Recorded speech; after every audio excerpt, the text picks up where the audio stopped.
All right, kids, motion control, full roller layout, positive.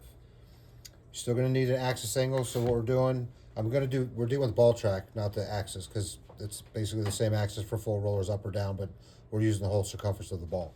Easy to do. So I've determined my pin distance, how far I want it for my ball track. And I know my axis angle is 35 degrees. So I'm just gonna go make a mark at 35 degrees. Okay, so that would be my 0 line. So if my fingers were here, my thumb was here, this would be at 0, dead in line with my axis, which is not what we want. So using the 0 line, I'm just going to start deciding the degrees I want. So I'm going to say I want this at 80 degrees positive. Well, since we're dealing in 90-degree increments, I'm going to mark this at 20 degrees. If I want it 70 degrees positive, I'm going to mark it at 20 degrees. And right here,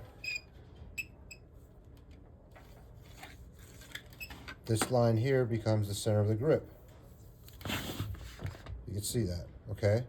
So as this is the center of the grip, my axis would be over in here. So this is where those degrees come from.